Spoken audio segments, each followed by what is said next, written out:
Joe, good to see you. How you doing? Evening.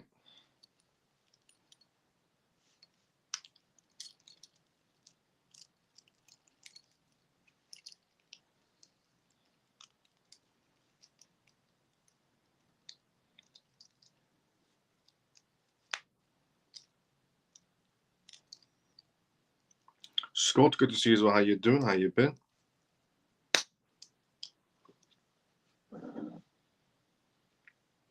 Kamal, good to see you as well, brother. How you doing? How you been? George, good to see you as well. How you doing? How you been? Mike, good day as well. How you doing? How you been? Did I beat Joe? No, Joe beat you by a second, I'll have to say. But how you doing, Scott? How you been? Today we have a lot of news to cover. A lot of things have been happening around the world. Some major events have been happening. Some prospective news to go through as well. Some data points to go through on tonight's live show. Good evening, Professor Miles and the rest of the CMF family. How you doing, Funky brother? Good to see you as well. How are you, brother? I'm doing great. Paul, how you doing? How's your tooth doing? A lot better. My tooth is doing a lot more better right now. Wow, time. Thanks for asking, Mike. Evening, Miles, the CMF peeps. Good to see you as well. How you doing? How you doing, Semper? Hi, Miles. Hope your tooth is better now. A lot better. Doing good, Miles. Thanks for asking. Let's go, Scott. How you doing? Hi, Miles. What's happening? G, good to see you as well. How you doing? A lot of things have been happening. We'll go through. Hi, Miles. What's happening? A lot of things. Good evening, Miles of CMF. Free and forever. Good to see you as well. How you doing? Good evening, Miles and family. Orphan, good to see you as well. How you doing? No, greetings from Swiss Army Light Mountain Motor Company. We are out here as and hands freezing our boat. That's a bit of a weird one, but no, how you doing? My son is 18 today, so happy days. Let's go, Paul. Family, if you do not mind, please share the live. Let's go. Thanks so much to everyone that's right now. I'm getting notifications, so thank you so much to everyone that's reposting, retweeting, liking, and so on. X. Thank you so much to everyone that's doing it. I'm getting notifications right at the beginning of the live show as well. Morning, Miles of CMF. Shelly, good to see you as well. Morning, how you doing? Safe drives, Shelly. Good to see you on the live. So let's do the gist of what we're going to go through on tonight's live show, and then we'll do intro, disclaimer, and then by that time, everyone's tuned in for the first part. On tonight's live show, we are going to be talking about the European Central Bank first, before anything else, because the president of the ECB, the European Central Bank, has decided to speak out regarding global economy and in terms of where we're heading towards this entire economy. Where is it that we're going to be heading towards a recession, or we're going to have more rate cuts? So we're going to go for a perspective coming from the president of the European Central Bank. And then we're going to be going through the news topic on tonight's live show regarding BlackRock, because BlackRock has just secured their SEC approval for a Bitcoin ETF option trading. So we're going to go through that on tonight's live show as well. We're also going to talk about one of the top fund managers now endorsing Solana. So we're going to talk about that on tonight's live show as well. We're also going to talk about congressman, one particular congressman who is right now, again, bringing up allegations against the SEC and Gary Gensler's movements on banking laws regarding cryptocurrency asset holdings. We're also going to talk about South Korea on tonight's live show as well, because South Korea is about to be introducing something very interesting to the crypto space, where institutions, if they want to hold crypto wallets and purchase cryptocurrencies on the market or behind closed doors, from now on, institutions in South Korea have to declare their own wallets. So no longer having random wallets and people guessing, or Arkham Intelligence guessing which wallet belongs to which institution. From now on, there's going to be a law that's going to be passing in South Korea. And this law is going to expand into other jurisdictions where institutions have to declare their wallets so the public knows which wallet belongs to them. It's an interesting matter that's coming out of South Korea. It's good also for us because we can track where the money is going when institutions do this.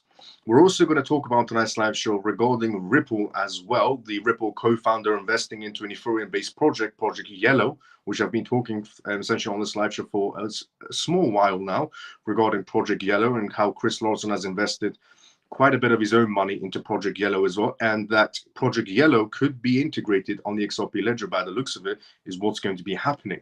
We're also going to talk about tonight's live show regarding Japan and how Bitcoin breaking $64,000 as the Bank of Japan holds consistent interest rates. So we're going to talk about that on tonight's live show as well. We're also going to talk about Ripple versus the SEC, because we are coming up to the deadline of the Ripple versus SEC, where the SEC can appeal this case. So is the SEC going to appeal? Is it not going to appeal? Some perspectives we're going to go from tonight's live show as well, because there's 2 weeks left from that deadline. We're also going to talk about a perspective coming from the CEO of Reown. So the CEO of Reown, the blockchain project, did an interview with Cointelegraph, and he talks about how crypto wallets are going to evolve into more than what we know of today's day, which is just crypto wallets for sending transactions. In his perspective, the CEO of this company, he says that crypto wallets are going to become your life hub by 2030. Storing your medical records, your credentials, and everything else is going to be for your crypto wallet. So he said the term crypto wallets is going to disappear eventually, and it's just going to be. So we'll go into that when we get to that news. We're also going to talk about tonight's live show regarding the Ripple CTO, David Schwartz, where he's giving his perspective, because David Schwartz and Ripple in general, a lot of people ask, why doesn't XRP's price move? Why isn't XRP moving? Why is XRP so low? Some people argue that XRP needs to be low so transactions could be easier for processing. So we're going to go through a perspective from the CTO of Ripple Labs, David Schwartz, and why XRP shouldn't be cheap. According to the CTO of Ripple, David Schwartz, why XRP shouldn't be cheap. So we're going to go through that on tonight's live show as well. So mixture of news to go through on tonight's live show. The first one we are going to go through is regarding the European Central Bank. The president of the European Central Bank has given her verdict on the market space of where we're heading towards, recession or not. But before we go through any of that, welcome to the CMF Live Show. If you're watching this for the first time ever, this is the CMF Live Show. I talk about the most recent things that's happening around the world every single night on X and YouTube. This is episode 162 of the CMF Live Show. I talk about the most recent news in terms of cryptocurrencies, CBDCs, AI, politics, regulations, and we do Q&As as well, which means if you have any questions, even if you are new to the crypto space, don't be shy, get involved inside the comment section. I'm more than happy to answer the questions you may have. And also, the disclaimer of this live show, as always, is not financial advice, not political advice, and whatever I say is only for entertainment purposes. So, welcome to the CMF Live Show if you're watching it for the first time ever, and if you're a regular, let's go CMF. Thank you so much once again to everyone that's retweeting and liking this live show on X and putting comments on the live show as well. Thanks so much to everyone on YouTube who's watching this right now and liking the live show and putting comments as well. So, first news on tonight's live show, we're going to ECB. Before we go through that, just let's go through the comment section. Let's see what's happening there, and then we go through the European Central Bank President's perspective on the market space so far. So let's see where we were at. We were at inside the comment section here. Tall, good to see you. How you doing? Good evening, Miles of CMF. How you doing? Hello, Miles and family. T, good to see you. How you doing? Pablo, hi, Miles. Good to see you. How you doing? Just got back from the fight. Anthony Joshua really got battered tonight. Let's go, funky brother. Hello to my YouTube CMF family. If you do not mind, share the live. Let's go. Happy Pisces. Good to see you. How you doing? How you been? Share the live. Let's go. Share the live, CMF. Let's go. Hey, CMF and Miles. Good to see you. Below, how you doing? Any XRP news? Yes, we do have two vital information to go from regarding Ripple as we get closer to the end of the live show. But at the beginning of the live show, we're going to go through some central bank news. And then when we get to the middle of the live show, we're going to go through some perspective news and data points. And then when we get towards the end of the live shows, when we get to the Ripple news and so on. So the beginning of the live show is this. The European Central Bank. The European Central... Manny, good to see you. How you doing? Evening, Miles of CMF. Perfect timing. The ECB, the European Central Bank's president, Christian Lagarde, says that the global economy is headed for a recession. Now, the topic of a recession was somewhat coming out of the United States. The United States, for a while, was this thing that was going around, are we going to go for a recession? It was mostly coming out of the United States. But right now, it seems like the European Central Banks, the head of the European Central Bank, is giving indications that we might be towards a recession, might be headed towards a recession. Christian Lagarde, the head of the European Central Bank, believes the global economy is in deep trouble and about to hit a recession. She drew comparisons to the 1920s when economic instability and bad decisions led to a Great Depression. But this time, it's not just one thing causing the problem. It's a trifecta of disasters, is what she's calling it. We've had the worst pandemic since the 1920s, is what she said. The biggest conflict in Europe since World War II, and an energy crisis on par with oil shocks from the 1970s. Just want to clarify something. The worst pandemic, COVID, was not real, but they created it to create this pandemic situation, and we know what the background of COVID was. And regarding essentially the World War II situation, it was because they decided to start a war with Russia for no apparent reason, because they wanted to save Ukraine, send billions of dollars into it, and then oil prices go through the roof, which leads to the last trifecta she's claiming, which is oil prices. Yes, we did sanction Russia, and right now we're feeling that pain with our oil prices. But ironically, we're still buying Russian oil from India, because India buys their oil from Russia, and the West buys the oil from India. So we're still using Russian oil, but just more expensive, because we all know sanctions work. So regarding her trifecta issues, they're all issues that they started. Supply chains are messed up. Global trade is flattering. And we've seen technological developments the world struggles to keep up with. The reason why the world is struggling to keep up with technological advancements is because some countries decide to pass their laws a little bit a little bit late, and some SEC members decide to sabotage everything. Same problems, new century, she's calling it. In the 1920s, countries made some stupid decisions by sticking to the gold standard, which led to deflation and bank collapses. And this is, by the way, coming from the president of the European Central Bank. And in her verdict, it was stupid for the world to be having a gold standard when it comes to banks. She said it was a very bad idea and a stupid idea for the world to be having a gold standard when it comes to banks. You see, when we had a gold standard when it came to banks, well, banks couldn't print anymore, which meant inflation wasn't much of an issue. But because we took off the gold standard, we've basically inflation has went through the roof, because banks don't know when to stop printing. So regarding her stating the statement that being on a gold standard was a stupid idea, but what, this new standard is a great idea, everybody prints whenever they want. Everyone got scared and started closing off their economies, which will only make things worse. I'm just essentially debunking every statement she said, because she is genuinely, there's a few people in this world that genuinely share the exact same brain cells as a goldfish. She's one of them. That's how we ended up with the economy that we have today, which is just a fancy way of saying countries started looking out for themselves and shutting down trade with everyone else.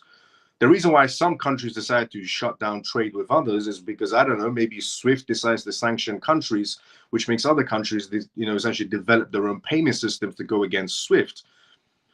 If it was a disaster, she's calling it. But thankfully, as Christian Lagarde pointed out, we are in a better position today, apparently, to address these structural changes than our presidents were. One of the biggest issues Christian Lagarde talked about was inflation, which went nuts after the pandemic. Supply chains got disrupted, and the war in Ukraine made energy prices skyrocket. Yes, the war in Ukraine, well, we know what's happening there. Billions of dollars being washed. So the ECB had to step in and start raising interest rates last year to get things under control. And it worked out, sort of, she said. Inflation in the Eurozone peaked at 10.6% in October 2022, but then dropped to 2.2% by August 2023. She called this whole mess an extreme stress test for central banks. It's rare to see inflation drop that fast without a bunch of people losing their jobs. But somehow they managed it. In fact, since the end of 2022, 2.8 million people have found jobs in the Eurozone. This yield curve scenario that's going on, there is a yield curve which is, I guess, like a crystal ball for predicting recessions. Usually long-term bonds have higher yields than short-term ones, because investors want to be paid more for locking up their money longer. But when short-term yields are higher, it means that investors think that things are going to get bad. This is a so-called inversion, has happened before the US recession since the 1980s. For over 2 years now, short-term bonds have had essentially higher yields than long-term ones. It flipped back to normal a couple of weeks ago, though it's not exactly good news. Despite this, the US stock market is acting like everything is fine. The Federal Reserve just cut interest rates by 50 basis points, and the S&P 500 hit an all-time new high. Fed Chairman Jay Powell says that the US economy is basically fine, but economists who trust the yield curve aren't buying it. They think it's just a matter of time before America collapses. And who can blame them? Have you seen the state of this national debt? Now, Japan's role also in this scenario. Meanwhile, Japan has its own sets of issues. The Bank of Japan decided to keep short-term interest rates at 0.25%, saying that their economy is slowly recovering. But they also admitted that there's a lot of uncertainty ahead. They released a statement saying that except the economy to keep growing above its potential rise, basically people are spending more, and that's helping things along. The Bank of Japan even upgraded its view on private consumption, which means that people are buying more stuff even though prices are going higher. That's helped keep the yen stable against the dollar. Still, though, more economists think that the Bank of Japan will raise interest rates again this year, maybe soon as next month. They're not taking any chances, especially with everything going up globally. So, the ECB, the European Central Bank, has stated some major points regarding the economy is bad and we might be heading towards a recession, and the US might not be telling the numbers that they have said, essentially. Yes, the US does seem like it's playing around with the numbers. I can see that coming from a mile away. Regarding the US playing around with the numbers is because we're coming up to an election and the economy can't be bad coming up to an election because it makes the Joe Biden, the Sleepy Joe Foundation, look essentially pathetic, even though the Sleepy Joe Foundation is pathetic already as it is, and Kamala Harris is basically another goldfish in this scenario. And they can't make the US economy look bad. So yes, they're definitely playing around with the numbers. On the matter of essentially her talking about the trifecta which she stated was oil, that oil prices are through the roof, and this is not good, and we could be heading towards a recession. The reason why oil prices are up, because you decided to start a random war with Russia by backing Ukraine and funding in billions of dollars with other countries, because for some oddly reason, you wanted Ukraine to join NATO, which was the stupidest idea the EU and the West in general had, of mentioning even for a second that Ukraine should join NATO, because that's what sparked this entire thing. By you mentioning Ukraine should join NATO, a war breaks out. When a war breaks out, Russia gets sanctioned. And what happens? Russia's oil, gas, and agriculture prices go up, because now we can't buy it directly from Russia when it comes to oil, gas, and agriculture. No, we have to buy it from neighboring countries at a much more higher price. So which means Russia gets sanctioned. We buy the same things we brought from Russia directly, but now we buy it indirectly from India at a much more higher price. And who's paying for all this? Is it the wealthy people, the ECB president and her friends? No, the retail section is paying for this. We're the ones suffering in high prices in gas, oil, food, mortgage, rent, everything else. So it's not them that's feeling the pressure, it's us. On that matter, regarding her trifecta, oil went up because of that. Regarding her matter of essentially we might be heading towards a recession, of one of our other trifecta situations, which was essentially trade. Yes, countries are not trading with each other as they used to because, again, of sanctions, because SWIFT, another payment tool or political tool, shall we call it, decided to go around and sanction countries, which made some countries start their own group, BRICS. And then those groups decided to create their own payment systems. So yes, trade is slightly, you could say, slowing down. Again, that was because of you instigating war by telling neighboring countries, you know what, Ukraine should join NATO. The stupidest idea anybody could have possibly had, because that started all of this. And regarding the pandemic situation, one of our other trifecta issues in this world, yes, pandemic, absolute BS. COVID, absolute BS. We all know why COVID started in the first place anyways, to be fairly honest. There was many reasons why COVID started. One, to move everybody away from cash, to start this whole digital world that we're going to be living in. The data's there to prove it. Two, regarding COVID, it was a test to see how people will comply when pressure is put on them. It seems like the majority of the world must be asleep, because whatever they do, the rest of the world just goes, yes, sir, no problem. It's basically a glimpse of a CBDC lifestyle, which was COVID. And regarding digital passports, that's another scenario of how compliant are people to being essentially on a digital world, on a digital passport. They actually mentioned the World Economic Forum, digital passports for COVIDs were essentially a test to see how people would, like the idea of being monitored, basically. It seemed like nobody cared, because everybody wanted to, go to vacation on Magaluf. So they decided, let me just, get this COVID thing vaccine over with so I can get my digital passport and start traveling. Apparently nobody cares. These are all glimpses of what a CBDC lifestyle is going to be. And it seems like these test runs of a CBDC lifestyle, being monitored on where you're going, where you're coming back, wear a mask, don't leave your house, seems like nobody cares. So I don't think anybody will care living in a CBDC world by the looks of it. Apparently 5 billion people couldn't care less. CBDC world, no problem. But her trifecta of issues of oil, essentially pandemic, and trade, they all started those issues.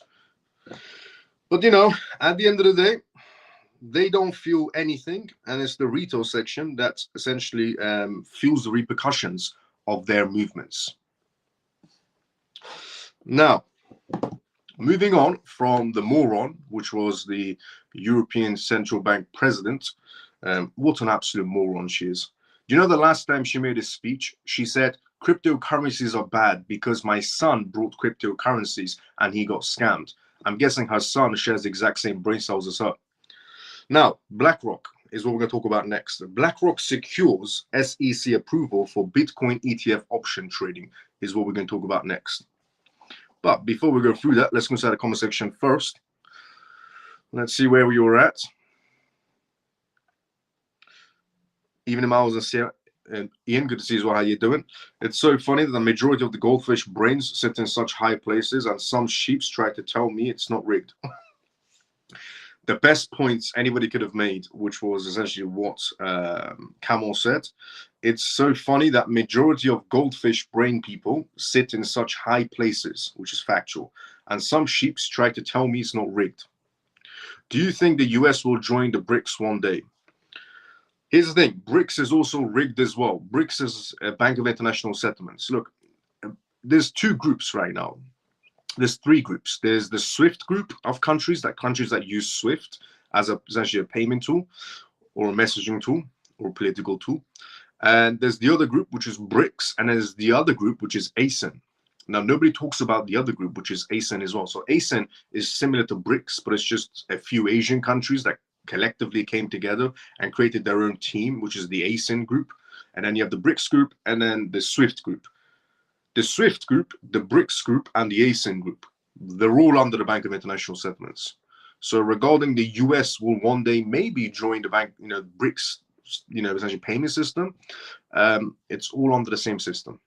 Doesn't matter if it's ASEAN, it doesn't matter if it's BRICS, it doesn't matter if it's SWIFT. It's Bank of International Settlements. All the central banks eventually lead up to the Bank of International Settlements. So at the end result is what I'm trying to say. They're all going to be sitting at the same table anyways. Right now, it seems like they're not sitting at the same table, but believe me, every single one of these countries is sitting at the same dinner table. It's just on the news, they tell us they're not. Because by doing that, they can say, well, oil prices are going up, or this is going up, or that's going up, because we can't get along with each other. But in reality, they get along with each other very perfectly. Tell me how much can Hamster Combat list? Tell me how much can Hamster Combat list? It's a bit of a... Really, you want to waste your time inside the crypto space on Hamster Combat?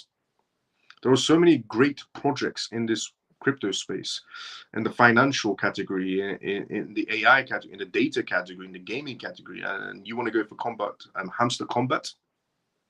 I mean, it's your life. If you want to do that for yourself, I couldn't really tell you what price it's going to be listing at. Whatever it does list at, and if you are holding it, wish you the best on Hamster Combat. It's a very odd thing to do. Being inside the crypto space, you should take advantage for being inside the crypto space, not just, waste your time in it. Did you hear that John Deaton to debate with Goldfish Elizabeth Warren on crypto regulations, financial accountability on 15th of October? I didn't, but thank you for that. Black Swan event, this is what Bill was saying. What is the main reason for the ISO standards in crypto? It's for the Bank of International Settlements, but it's for a payment system, a payment tool essentially. But here's one thing you should know as well regarding cryptocurrencies and ISO projects. It's no cryptocurrencies listed on the ISO. However, Ripple is a board in one organization for the ISO. It's stated on Ripple's own website. but no cryptocurrencies are part of it technically. But Ripple is on the board. World is what T's just said. Hi, let's go. T. That's the way it's. Yeah, dystopian world is gonna be. It's gonna end up like Hunger Games. Now, BlackRock. BlackRock secures SEC approval for Bitcoin ETF options trading. The SEC seems to be a bit more lenient these days, and they've green-lighted BNY Mellon Bank to essentially operate inside the crypto space, which I revealed yesterday, which was a major breakthrough, one for the United States and two for the SEC for giving it the green light, because due to the SAB 121 Act, banks cannot be holding cryptocurrencies up to a certain extent. The custodian issue is a big issue for them, but they go green-lighted by the SEC. And today, BlackRock secures an SEC approval for Bitcoin ETF options trading. BlackRock has received an SEC authorization to both list and trade options related to spot Bitcoin ETFs. This represents a substantial forward movement for institutional investors. Awaiting further approval from both the OCC and the CFTC, Rostam Benham, chairman, is the final go-ahead. SEC approves BlackRock's Bitcoin ETF options. The SEC has given its approval to BlackRock's 19B4 application, allowing trading of options in its iShares Bitcoin Trust, IBIT. These options will be physically settled, which means that the contract is exercised, valid Bitcoin will be delivered. This new derivative will help investors manage their exposure to changes in the price of Bitcoin more effectively. IBIT options are now permitted to function under SEC regulations and BlackRock's listing standards. These options will receive treatment as an American-style options, which implies that contract exercises can take place at any time up to and including the expiration date. This feature provides investors the ability to be flexible in the response to market fluctuations, thus enhancing their strategies. BlackRock expands crypto offerings. Alongside the options for Bitcoin ETFs, BlackRock has put forward a proposal to list options for its Ethereum trust. By doing this, BlackRock would make crypto investments more approachable, increasing its coverage in digital assets. Investors are looking to get involved in Ethereum can probably expect that option linked to Ethereum will bring similar financial returns. The SEC did approve a very long time ago regarding the 11 Bitcoin spot ETFs that happened earlier in the year, but was withholding approval for options contracts. In response to BlackRock's approval, other issuers are most probably going to receive similar approvals soon. Analysts in the industry feel that this will entice greater investments, liquidity, and larger institutional investors into the Bitcoin markets. Regulatory approval still required. Even though the Bitcoin options ETF was just approved by the SEC, the CFTC still needs to give it a green light. So BlackRock's options have been approved by the SEC, but the contracts still need permission from the Commodities Futures Trading Commission, CFTC, and the Office of Controller of Currency, OCC. The IBIT options can only go live after approval of both of these agencies come through. Experts are expecting that these approvals will arrive not longer after, so very soon, in other words. If these bodies give their approvals, it will be added to the credibility of Bitcoin options trading and may support mainstream cryptocurrencies. The approval of BlackRock has given is a major milestone towards integrating crypto investments into a wider financial sector and leaving niche markets behind. The SEC's approval indicates that institutional interest in Bitcoin is expanding. Traders have a newly available tool to facilitate their supervision of their Bitcoin activities. Purchasing index options is an expensive way to increase exposure without having to hold the underlying asset. Other institutions will likely be motivated to similar actions by BlackRock's move, further integrating cryptocurrencies into established financial markets. The next step for Bitcoin ETF options. The SEC approval for these exchanges preparing to list Bitcoin options on conditions that they meet technical requirements given by the regulator. Currently, the surveillance strategies will apply to IBIT options to make them conform the Bitcoin compliance standards. With complete operations, these options will supply traders with a new range of means to hedge and speculate on Bitcoin's fluctuations in price. As Bitcoin continues to develop, options trading could become an important part of its market space, as well as enabling institutional investors entry into this financial instrument product enhances the prospects for liquidity inside the crypto market. In a very much more simpler way to put it, regarding Bitcoin ETF trading's options, it was just green lighted by the SEC. The OCC has to give it a green light, and the CFTC, Rustam Benham, chairman, has to also give it a green light. Are they going to give it a green light? Most likely, yes. The CFTC, Rustam Benham, chairman, is a bit more lenient when it comes to cryptocurrencies than Gary Gaston, the SEC. So the green light is going to come either way. But it gives institutions more exposure to Bitcoin as a digital asset regarding options trading. It opens more doors for more money to be flowing into Bitcoin. And with BlackRock getting this green light, it could be an indication that other option tradings could be hitting the market space. Basically what we was inside a simple form. So more exposure for institutions, more money enters the crypto markets, starting with Bitcoin.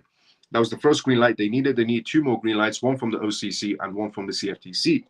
Now, moving on from the Bitcoin options trading to top fund manager endorses Solana. A top fund manager has came out of nowhere and endorsed Solana as a key asset in his portfolio. So if you're holding Solana, this is a news for you. But before we go through that, let's go start the comment section first. Let's see where we are. John Deaton, October 15th, is asked for 5 debates. She agreed for 2. Well, we know why she agreed for 2. Miles, when is the deadline for RLUSD due to be launched? They haven't released a specific exact deadline, but it's going to be by the end of the year, this year. Hi, Miles of CMF. Stormy, good to see you. How you doing? So, top fund manager endorses Solana. Anthony, the founder of Skybridge Capital, has revealed his support for Solana, confirming that he holds a significant amount of this altcoin. Speaking at the 2024 Breakpoint event. So Anthony, at this event, he was giving out a big speech on his crypto portfolio, his crypto movements, his blockchain movements, and he is a CEO of a big company, Skybridge Capital. So speaking at this 2024 Breakpoint event, which just happened, Anthony shared his views on the future of financial transactions and the role of tokenization. He highlighted that one of the key drivers behind the tokenization of finance is widespread lack of trust among people. Traditional financial systems require the involvement of multiple parties during transactions, which only deepens the issue of trust. So Anthony is stating that people have a trust issue with the banking system, which is factual. Very factual. The rise of the retail section, definitely. The rise of essentially the rise of altcoin projects. During his speech, Anthony pointed out that the massive cost associated with verifying financial transactions. Globally, approximately $7 trillion is spent every year solely on transactions verification. Much of these costs arise from the need to involve third parties to ensure that the reliability of transactions is there. Anthony emphasized that tokenization could drastically reduce these costs, opening the door to a new era of financial transactions. He believes that this tokenization process will happen on Solana, making it a critical factor in the altcoin future success. I hope tokenization happens on Solana because I hold a significant amount of Solana and I believe it will eventually come to a pass, he added. So Anthony's entire prospect is that he's holding a big bag of Solana and he's hoping that Solana is the chosen project for tokenization.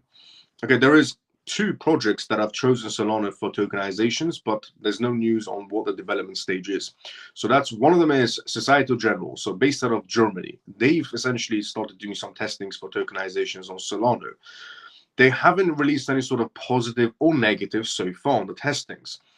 Previously, Societe Generale was using Ethereum for tokenizations on testing, which they didn't prefer Solana. They didn't like Ethereum at all. So they moved from Ethereum to Solana, which they see a better feature in. But now they're doing testings on Solana for that prospects. Citibank is also looking into Solana for tokenization as well. But at the same time, Citibank is also doing testings for tokenization on AVAX's chain on a subnet green, the same way JP Morgan is using AVAX on a subnet green as well.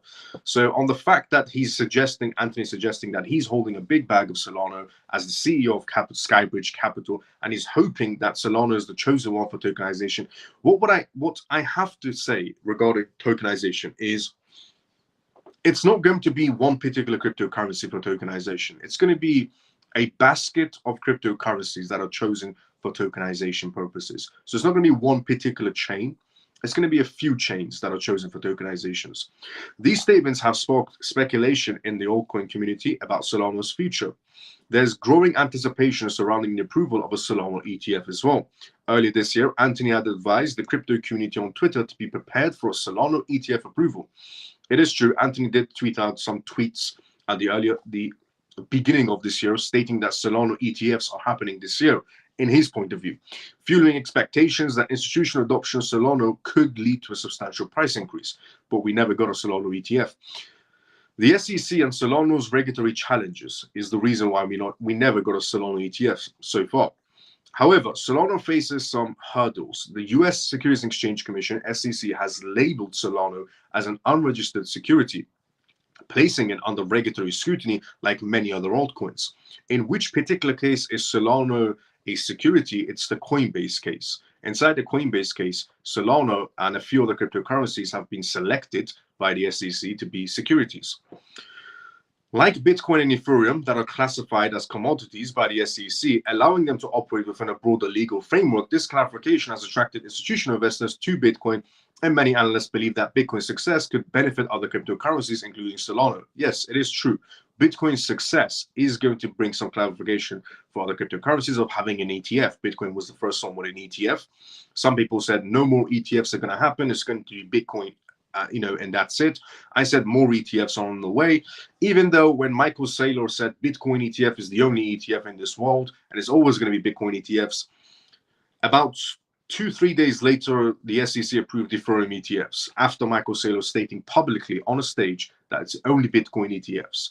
Ethereum ETFs came straight after. On the matter of ETFs, yes, Bitcoin did open the doors for other ETFs to happen. It's not just going to be regarding Bitcoin or Ethereum. We're going to have more ETFs on the way. Now, this classification has attracted institutional investors to Bitcoin, and many analysts believe that more ETFs could be on the way. Anthony's optimistic outlook for Solana. In conclusion, Anthony's optimistic views on Solana has broadened the prediction for the crypto market, point to significant developments ahead. Despite the regulatory challenges facing Solana, the increasing interest from institutional investors and the new liquidity that Bitcoin ETFs approvals will bring could unlock a huge opportunities in the crypto world.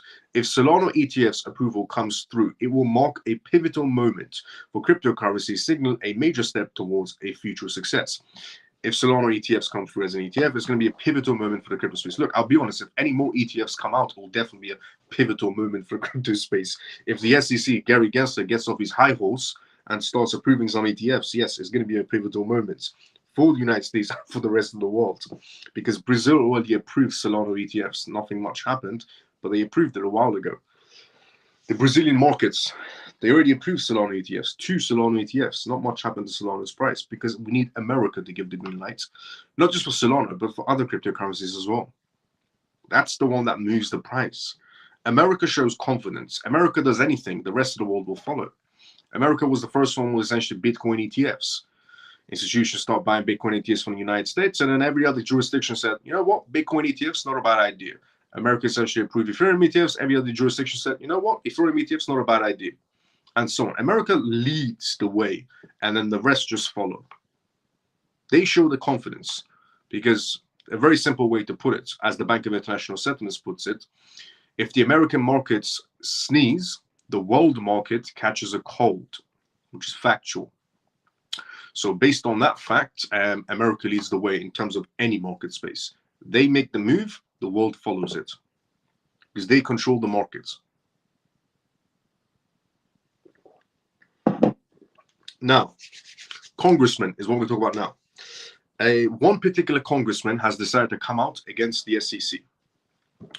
And it's due to the SEC's SAB121 Act, which is regarding banks not being able to hold cryptocurrencies at a certain amount and having difficulties processing cryptocurrencies, holding cryptocurrencies, and so on. So many difficulties arise from the SAB121 Act, which makes lives difficult for banks holding crypto.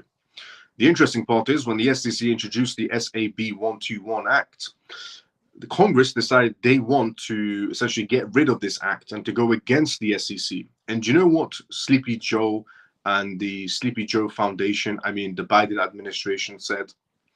They said, if you go against the SEC, we'll veto it. By the way, this is the same administration that Kamala Harris is a part of, and apparently she's pro-crypto, according to a few CEOs around the world. Kamala Harris is pro-crypto, but I don't see it. The SEC making life difficult for essentially banks holding crypto, and then the congressman wanted to get rid of this act, and the Sleepy Joe Foundation, the Biden administration said that they'll veto it. Kamala Harris said she'll veto crypto innovation inside the United States. If anybody goes for crypto innovation, she's going to veto against it. Same thing that Sleepy Joe said. Now, based on that, Congressman alleges SEC misuses of the SAB 121 to crack down on crypto custody providers. The U.S. Securities Exchange Commission, SEC, is under criticism over the continuous Staff Accounting Bulletin 121 Act or rule. The United States Congressman Richie Torres has expressed his disapproval, claiming that the SEC's implementation of an SAB 121 breaches accounting standards and jeopardizes innovation inside the cryptocurrency sector. SAB 121, which went into effect in March in 2022, requires cryptocurrency businesses to include customer crypto assets as liabilities, which is a bit of an issue, on their balance sheets. Industry participants are worried about this requirement. The SAB 121 rule under scrutiny. Notably, in Torres' opinion, SAB 121 deviates from the generally accepted, essentially, accounting principles of the GAAP. The regulation, which mandates that cryptocurrency businesses give through disclosures regarding the custody of their digital assets, has sparked worries about heightened regulatory scrutiny. Furthermore, banks have been impacted because of this increased regulatory pressure as the result of the SEC's recent request that financial institutions disclose their cryptocurrency custody on their balance sheets. This has led to an increased divide between the SEC and prominence of blockchain technology developments. Besides, a major source of disagreement has been the SAB 121 rule, which many in the cryptocurrency community have labeled as a contagious type of scenario. Torres continues saying that several businesses executives agreed that these SEC's actions are hindering innovation inside the United States. Moreover, the congressman stated that this is inconsistent with the American values to forbid blockchain technology experimentation, claiming that such actions could obstruct technological progress and crypto custody banks face regulatory challenges. In addition to the SAB 121, the Federal Reserve and other authorities have stepped up their examination of banks providing cryptocurrency custodial services. The SEC and the Federal Reserve have been putting increasing pressure on a number of financial institutions, including the now bankrupt Silvergate Bank. Constantly, analysts have noted that the industry is being forced into a corner by regulatory initiatives such as Operation Choke Point 2.0, which attempts to limit banks' involvements in cryptocurrencies. Notably, the United Texas Bank has been given 90 days to comply with the anti-money laundering AML standards after the Federal Reserve issued an order recently. Analysts and stakeholders are concerned about this increased scrutiny. Some wonder why federally regulated banks are being singled out while others are still permitted to operate. And what they mean by that, in a very, very simple way, BNY Mellon recently got a green light and exempt from SAB 121. So federal banks are getting green lighted behind closed doors to do whatever they want inside the cryptocurrencies. The first one was BNY Mellon. They got a green light behind closed doors. Neither will the SEC comment on essentially the SAB1 exemption they've just given to BNY Mellon. They won't, the CEO of BNY Mellon won't comment either, and neither will the Fed. Now, so if federal banks are getting some sort of a green light and exemptions from SAB, they can do whatever they want inside the crypto space, which again is a positive for us. If you're inside the retail section of cryptocurrencies, it's a massive positive. More money will be entering from the essentially institutional side, which is perfect. For the banks that are not federal banks, a big issue. They're going to have difficulties coming inside the game. So let's just say the SEC and the big boys, which are the banks, the major banks, are making life difficult for their competitors that are not federal banks.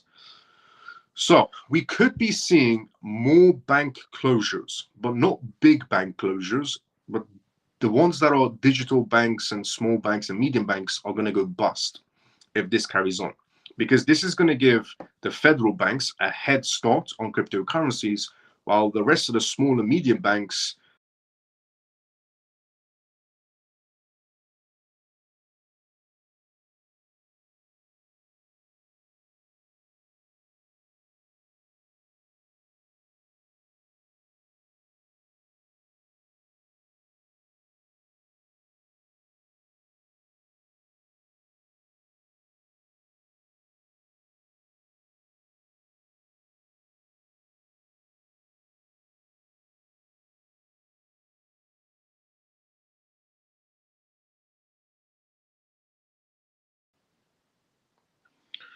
we are back.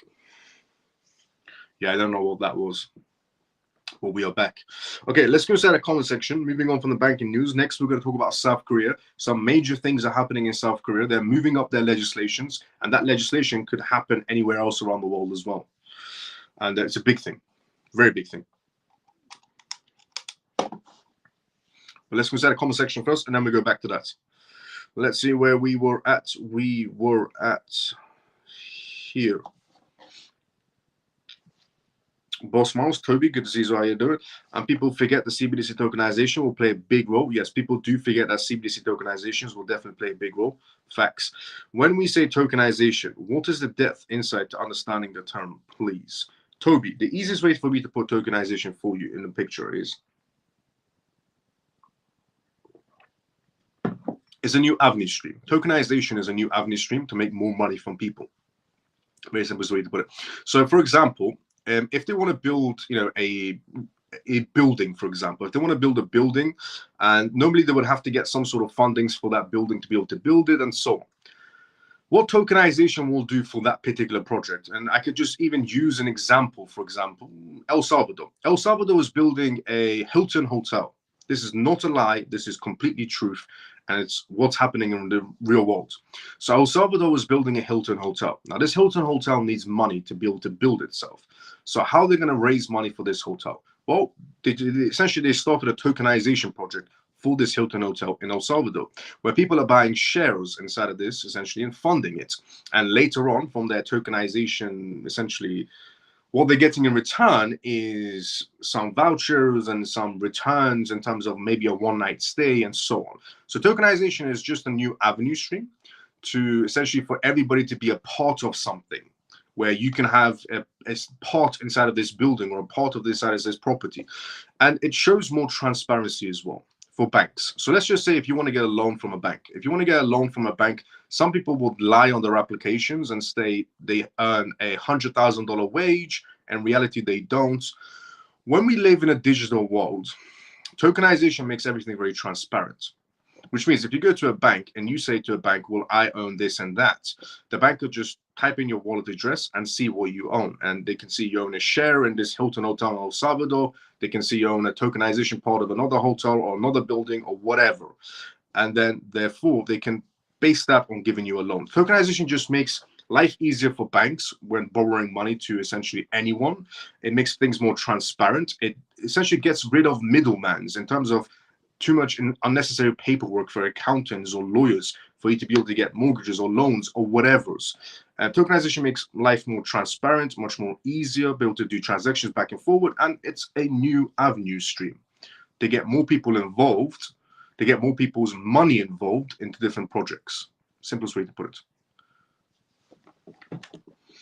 It's a good way to raise money. It's a new avenue stream and a good way to raise money, to get more money out of people.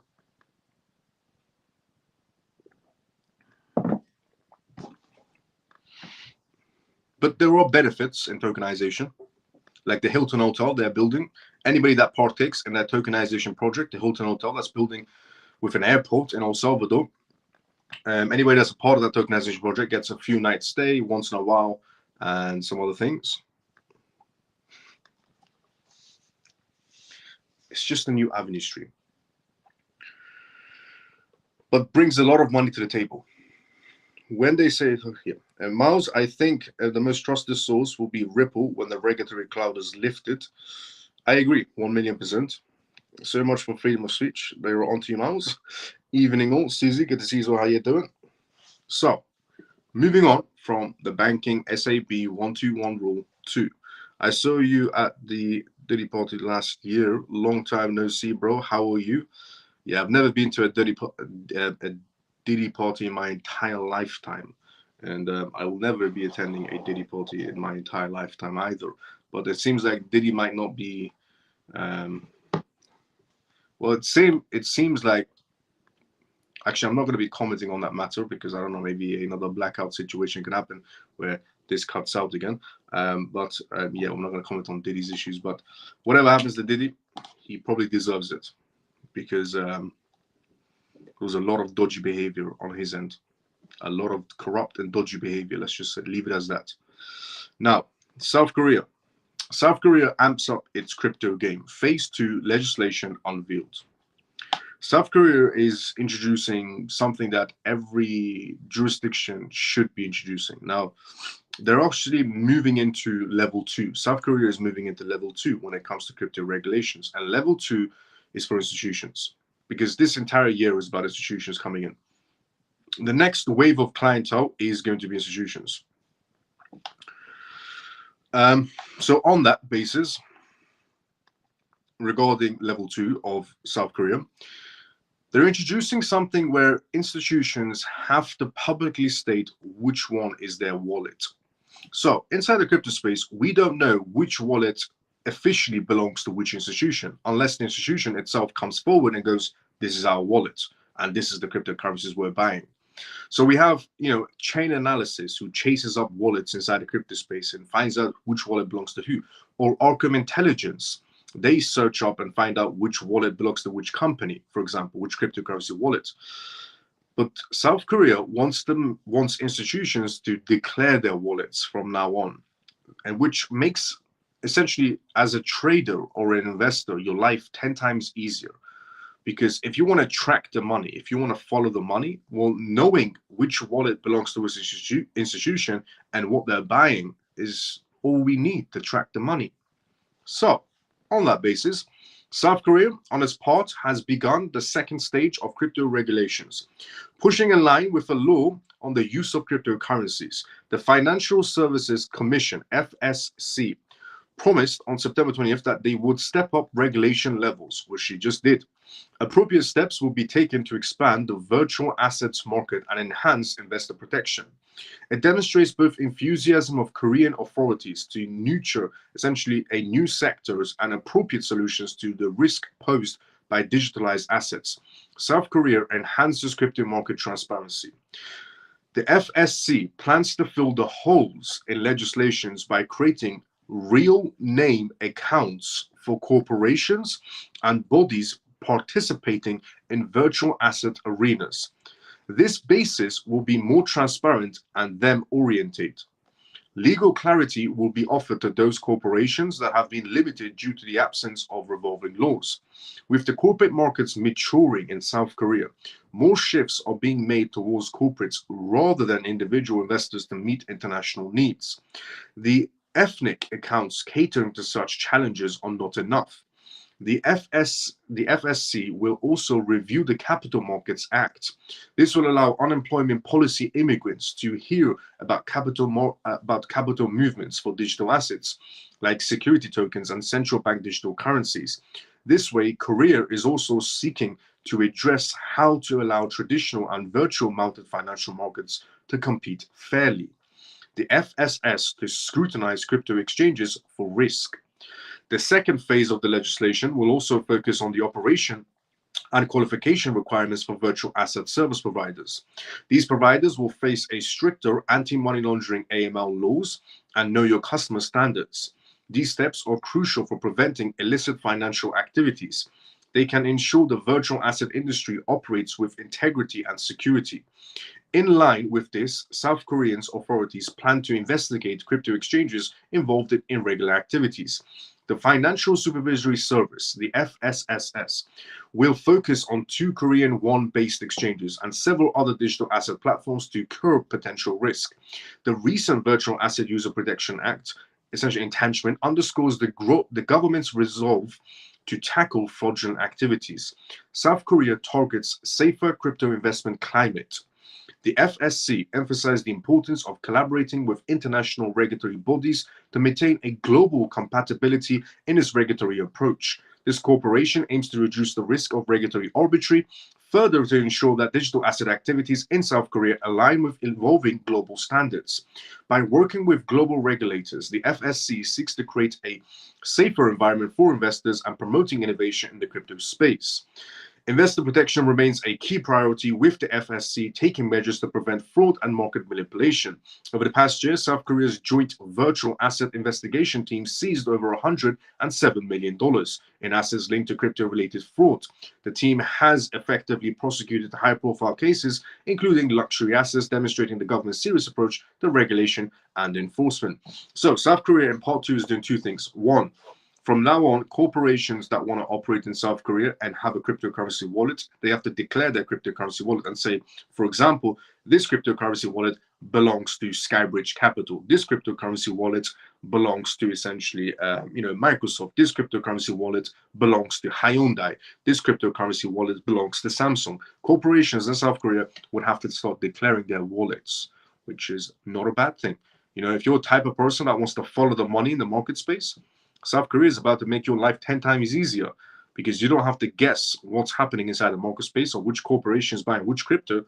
They're going to declare their own wallets and say, this is our wallet. So amazing on that matter. And if more jurisdictions follow South Korea's regulation policy on that matter, brilliant. And their second policy is essentially making sure cryptocurrency exchanges are much more safer for them to operate, which is also good as well. But they don't operate like the way the SEC does, which is sue them into the ground. They operate on the manner of comply first with these regulations, and then if you don't, we'll fine you. The SEC just says, we're suing you.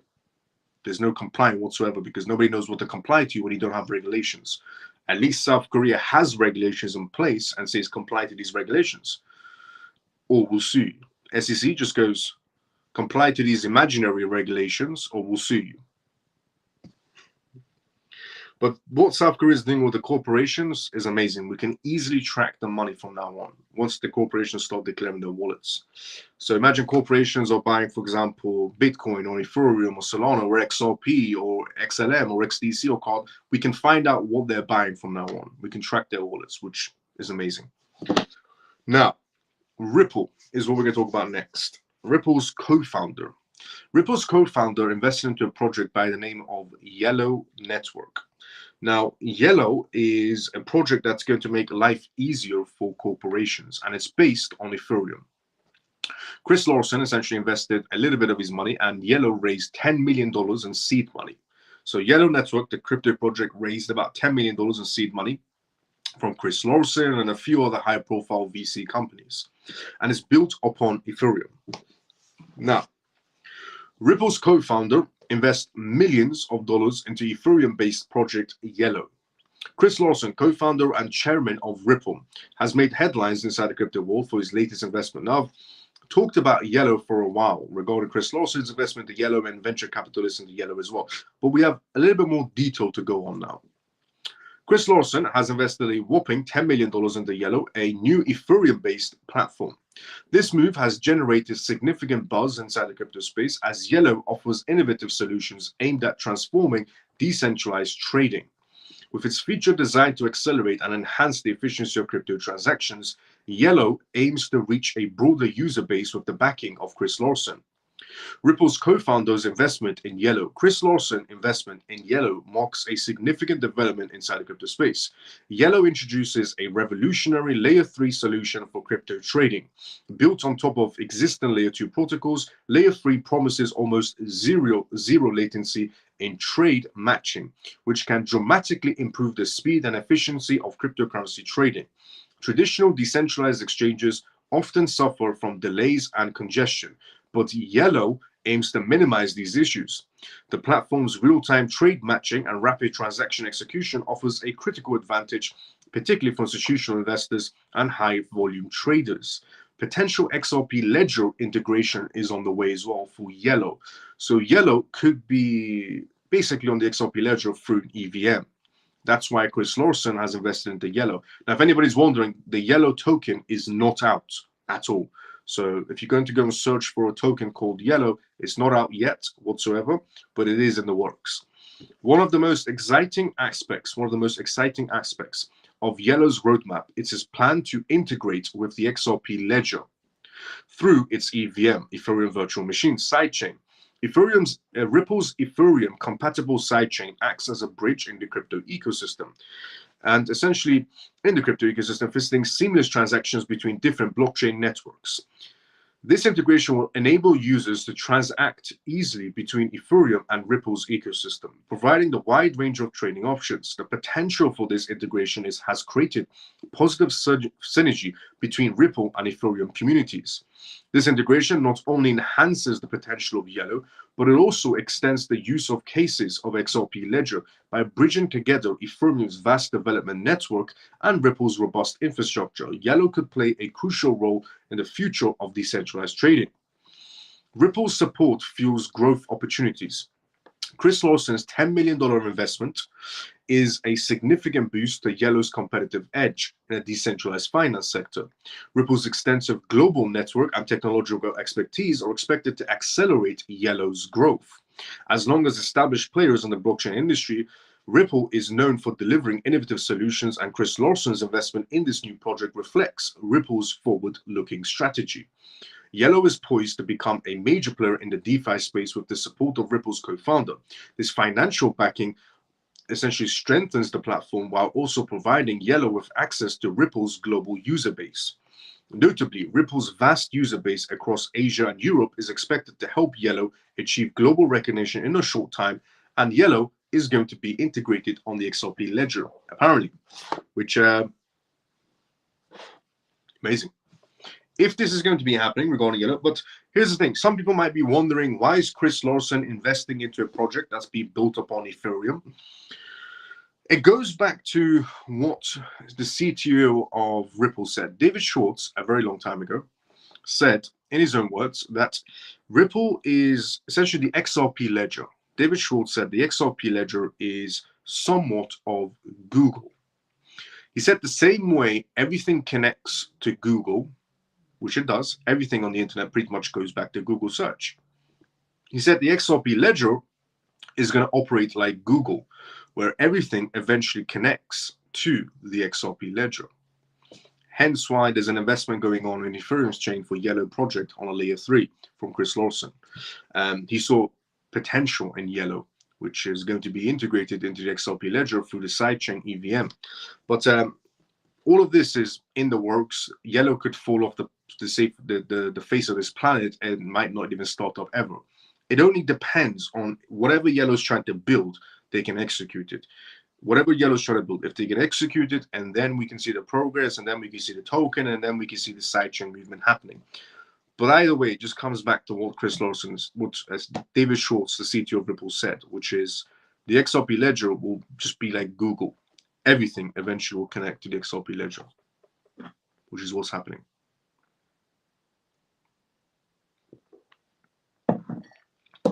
But this EVM is basically what's making that bridge happen for Ethereum. And then the rest will come with AVAX's bridge and so on. But moving on from the $10 million investment into Yellow and Chris Lawson and so on, but it all depends on if they can execute it. And, you know, if Chris Lawson stays with this project and so on, giving a helping hand, or drops this project. So there's a lot of things that can happen in the way, but I'll definitely keep people updated on that matter. Now, what we're going to talk about next is the Bank of Japan on terms of interest rates, because the Bank of Japan has caused some turbulence inside the crypto markets and the stock markets. So we're going to go through that next. But before we go through that, let's go start the comment section. First, let's see where we were at.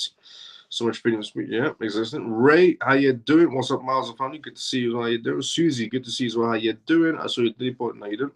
Mav, good to see you. As well. How you doing? Yes, you did. We all called you. Okay, see, this is a weird person. Look, I've said this before, and I'll say it again. Actually, you know what? Let's not say it. But weird people. You get very weird people sometimes when you come on live, and they put some very weird comments on. It just makes you question, one, their moral values, and two, their brain cells, which I'm guessing is none. For people who put comments like, I saw you at the Diddy party last year. I don't know if he thought that was going to be funny. In reality, it makes him look like a moron. So let's just go back to Japan. So Bank of Japan. Bank of Japan holds a constant, essentially, interest rate. As the crypto community anticipated the resurfacing of the bulls, essentially plunged by the Bank of Japan, slashing their interest rates, Bitcoin stole the stage by essentially attaining a new high above $64,000 because the Bank of Japan decided to keep things on one line. Bitcoin maintained bullish momentums after the Bank of Japan resolved to retain their current interest rates instead of lowering or hiking the borrowing cost. The decision to keep the interest rates in Japan consistent triggers an increase in on-chain activities, with Bitcoin's fortunes rising to September's highest prices. Why did the Bank of Japan maintain a consistent interest rate? As the Japanese inflation shows signs of slowing, the Bank of Japan announced that the interest rates would remain unchanged following an intense two-day monetary policy meeting. During the meeting, the bank observed that Japan had maintained a modest economic recovery than the estimated growth potential. The financial regulators observed that Japan attended that economic growth of 2.9% between April and June. Despite a consistent change in price and macroeconomic factors, Japan's consumption has steadily increased, renewing consumer purchasing power in the region. Citing data from the Bank of Japan's private consumption, the bank noted that the 2-month increase in real wages from July impacted high household incomes and spendings. From consumption assessments reports, the bank concluded that Japan's inflation was slowing and there were no needs for a hike or lowering essentially the rate. Is inflation in Japan cooling off? A statement from the Bank of Japan's governor, Kazu, reveals that the recent private consumption assessment was more positive than estimated. In a previous assessment, the Bank of Japan claimed that consumption in the country was resilient. Despite essentially agreeing to hold the current interest rates, the bank will still rethink on changing the monetary policy. This decision will be determined by the changes in the price of commodities and Japan's financial economic position. The bank explained that if Japan attains the projected economic position and maintains a moderate cost of living, Bank of Japan will consider lowering interest rates and amending its monetary policies. In the meantime, the Bank of Japan will maintain the interest rates at 0.25%, which will be imposed in July to hedge on firing inflation.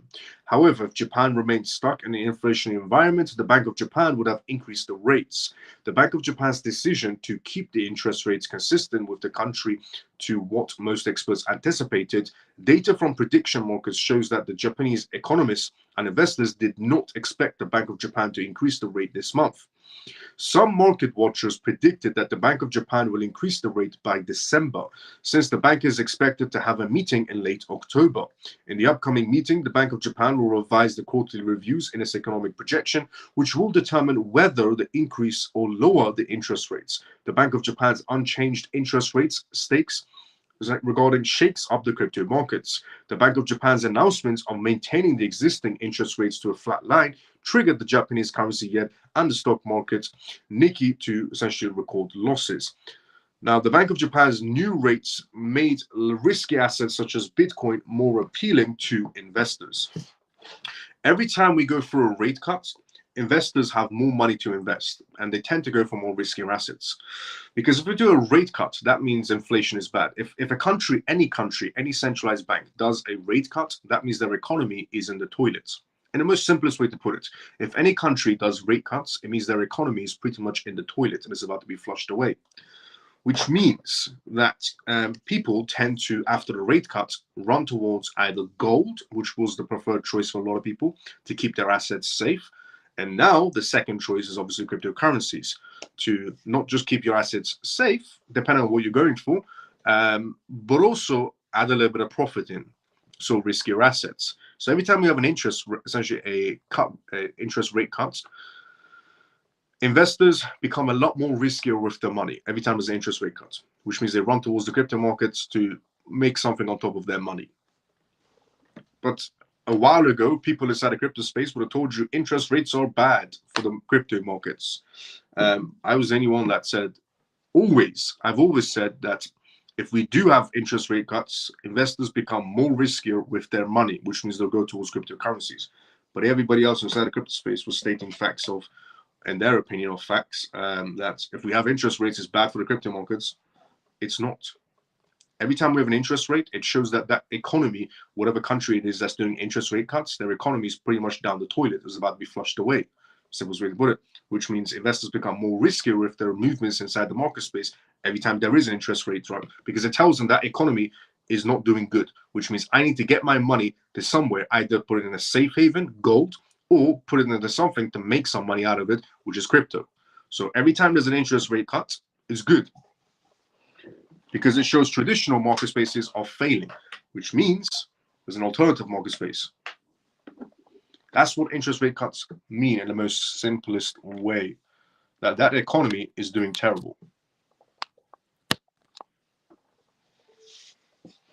And if people can see the interest rates coming, so the 50 basis points and 25 basis points is what was predicted.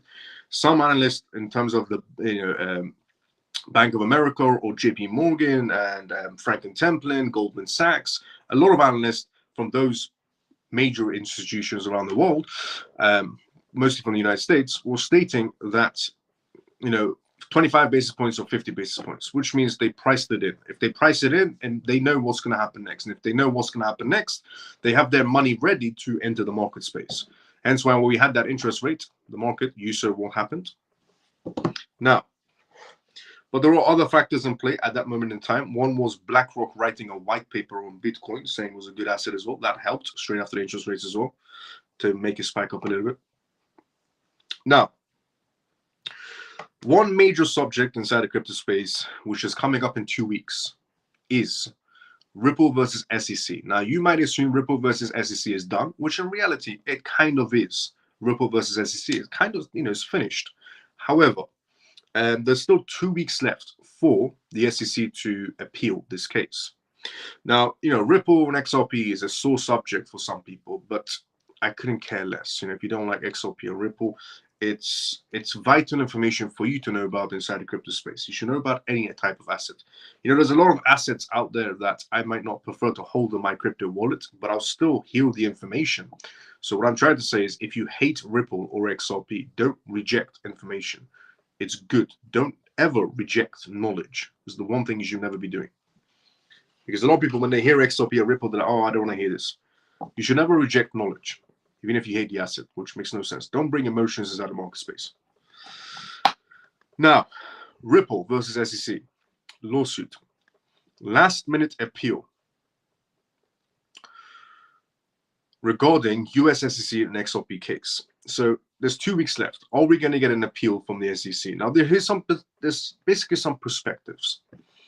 The latest developments regarding Ripple versus SEC lawsuit have indicated that appeal against Judge Torres's rulings in the XRP case. Is it going to happen? Yes or no? An attorney argues that the US Securities Exchange Commission, SEC, will not reveal its decision. Will not reveal its decision until the last minute. In addition, the former SEC lawyers claim that an appeal filing from the regulator is most likely. So some former SEC members are coming out and saying, well, we think the SEC is going to appeal last minute. The US SEC to file an appeal in the Ripple lawsuit. Former SEC lawyers Marco Frejo and James Farrell seemed most confident about the appeal by the US Securities and Exchange Commission in Ripple versus SEC case. They assured that anything less than an appeal will be bad for the government agency. In other words, if the SEC doesn't appeal the Ripple case, then it looks bad for the SEC. It already looks bad for the SEC. The agency still has 2 weeks to appeal.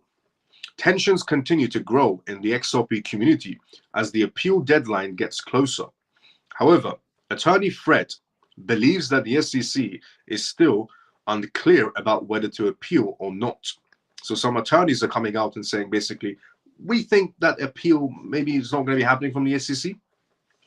Also suggested that any announcements or filings might come close to the deadline. Ripple CEO Brad and CLO Stewart have denied any intentions to appeal in the Ripple versus SEC lawsuit. So we know where Ripple stands. Ripple doesn't want to appeal. They're just, happy it's done. It's over and everybody can move on. The company has also obtained a stay order for the court holding the $125 million in penalty payment due to the agency's appeal, which is facts. Ripple has paid the $125 million, technically, indirectly, by the SEC is not allowed to touch the $125 million until the appealing season comes to an end. The SEC filing in the Binance case has also hinted at no appeals against Judge Torres' summary judgment on XRP programmatic sales. Notably, the judge did not issue a ruling on secondary sales, but stated that programmatic buyers stood in the same shoes as secondary purchasers. Regarding the Binance case versus the SEC case as well, it seems like the SEC is not going to be appealing the Binance case as well, which XRP was actually involved in that matter as well, in the Binance case, because Binance kept on using the Ripple case to go up against the SEC. So the SEC is not going to be appealing the Binance resolution regarding SEC versus Binance. And there's an indication that they're not going to be appealing Ripple versus SEC either. So Fred said that Elon Musk, also just to add fuel on fire, just to add fuel on top of the fire. Fred, the attorney that's came out essentially saying that the SEC won't appeal because there's no point. And he stated that should Elon Musk integrate XRP on X payments? Fred said Elon Musk has missed an opportunity to poke at the SEC in the eye. What Fred, the attorney, means by Elon Musk should be essentially, putting XRP on the list for X payments and so on, is to add fuel on top of the fire. The SEC is trying to sue Elon Musk for a while now. The SEC has been going after Elon Musk, and Elon Musk couldn't care less. He hasn't bothered returning any of their emails or phone calls or turning up to the courts. And essentially, Fred, the attorney, is saying that Elon Musk should add fuel to the fire by adding XRP to X payments, just to essentially pour fuel on the fire when it comes to XRP, when it comes to Ripple versus, when it comes to SEC versus Elon Musk. Musk should enable payments on X, allowing every crypto, such as XRP, that the SEC has failed to label as a security in the courts, which is facts. The SEC's one main goal, the SEC had one main goal, which was to label XRP as a security, which they failed at. And that's the only part the SEC would ever want to appeal, is the category of XRP, which ironically they can't. The only part of the Ripple case versus SEC that the SEC wants to appeal is XRP's category. Unfortunately, that's the only part the SEC cannot appeal. Legally, so there's no point of the SEC even appealing. Legally protected, but afraid, unexpected, and essentially for Elon, Fred mentions and added, talking about the scrutiny and legal aspects of crypto. The SEC is seeking sanctions against Elon Musk for failing to appear in court for a testimony in a probe over his $44 billion in acquisition of Twitter. The agency could essentially repay Musk for defying a law administrative subpoena. It is true, the SEC wants Elon Musk in the courts because of him buying Twitter, turning into X and so on and so on, is what Gary Gensler is trying to do. Gary Gensler is really trying to squeeze money out of Elon Musk. I don't know how that was going to go. Elon Musk is probably going to put 1,000 lawyers on Gary Gensler. It's pretty much game over. And but on that basis, Fred is saying add fuel to the fire. But going back to essentially the two former SEC lawyers who came out and said the SEC is going to appeal last minute. I don't think they are. And here's the thing. I've said this before and I'll say it again. If the SEC appeals, it will get rejected. If the SEC has any sort of brain cells, they will leave this case alone, because this case is nothing but a big loss for the SEC, and they'll better leave it that way.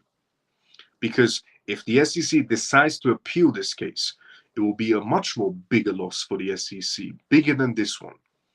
Congress themselves have used the Ripple case against the SEC in Congress to mention how incompetent the SEC is. They mentioned the Ripple case to make essentially Gary Gensler understand how incompetent you are for suing Ripple. So if Gary Gensler has any sort of brain cells, or the SEC has any sort of brain cells, leave that case alone. let the dust settle and move on. So my verdict is they won't appeal. If they do appeal, it will get rejected. The part the SEC, the only part the SEC wants to appeal is the category of XRP, which is not a security. And that's the only part they can't appeal. So what's the point even appealing is what basically it is. Because they've got nothing to go on. Because, you know, it's not just about appealing as well. So a lot of people need to understand this. It's not just about the SEC appealing the Ripple case. They need to have very, very big grounds on why they're first of all appealing. And their grounds should be substantial evidence on why they're essentially appealing one part of this case, which is why they'll get rejected, because they have no grounds. The SEC has nothing to lay back on. The SEC used all of its firing power, all of its lawyers, all of its best lawyers and head lawyers for 4 years in a battle case. And the end verdict was this for them. So what grounds are they going to come up with this time around? Any grounds they come up with is going to get rejected because they have no more evidence. They battled for 4 years long. Anything they could have used against Ripple, they already used it. They've got nothing left in their chambers. They were hoping for 2 billion. They got 125 million. Anything they had on Ripple, they thought they had on Ripple. Anything they could have used against Ripple, they already used it. They got nothing left in their chambers. After 4 years of long battle, they got nothing left. To make an appeal accepted, you need to have grounds, genuine grounds, which they don't have. Which means if they do try to appeal just to save their dignity, it's going to get rejected, which makes them even look more pathetic. So they shouldn't appeal. Just walk away, pretend it never happened. You know, if Gary Gensler wants to walk out of this, it's the best decision. The only thing the SEC can do is just walk away and pretend this case never happened for them. Because they battled for long and hard, and the verdict was embarrassing for the SEC. So best decision for the SEC and Gary Gensler is walk away and pretend the Ripple case versus SEC never happened. They battled 4 years, long and hard, best lawyers, whatever information they had in their chambers and their behind closed door meetings, and they still couldn't take them down. To make an appeal accepted, it's not just about appealing, everybody talks about. It's not just about appealing. That appeal needs to be accepted. It needs to have very, very strong grounds, which they don't have. Whatever grounds they had, they already used it, and they still couldn't win.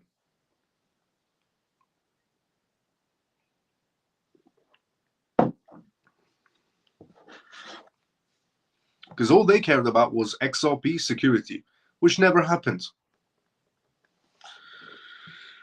So they lost. And any grounds they would have had, they already used it. They got nothing left in their chambers. If they try to appeal it, they'll get rejected, and it'll be a much more bigger embarrassment for the SEC. So there's no point of them appealing. Just point that out. If anybody comes out and says they're going to appeal, or if any SEC former lawyers come out and say, well, you know, they get to appeal, please. Whatever they had, they already used it. And that was the result.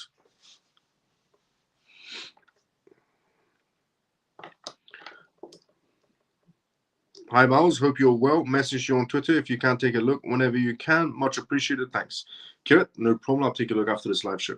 There will be no appeal. Makes no sense. If Grayscale is considered XRP ETS, it's because the case is over. Facts. When I mentioned that news as well, is what I basically said as well. When I mentioned the news a few nights ago on this live show, I mentioned that Grayscale is going to be appealing. Grayscale's a few nights ago on this live show, I mentioned that Grayscale, regarding their XRP trust that everybody heard inside the crypto space, XRP got an XRP trust with Grayscale, and an XRP trust on Grayscale leads to an XRP ETF. And if Grayscale is doing this, it's basically the case is over. Because otherwise, Grayscale is not doing an XRP trust to do an XRP ETF next if the case wasn't over. This case is done with. Finished. Now, let me give you, so remember, if they appeal, rejection. But better they don't. Just to save the embarrassment for themselves, they should just walk away and pretend this case never happened. Now, What I'm going to be telling you is a perspective coming from a CEO of a company by the name of Reown, essentially. A blockchain company by the name of Reown's, the CEO recently did an interview. He did an interview with Cointelegraph. He had a sit down with Cointelegraph, and they were talking about what's coming ahead for blockchain in general. And he's not talking about his own project whatsoever, or what his own company movements are. No.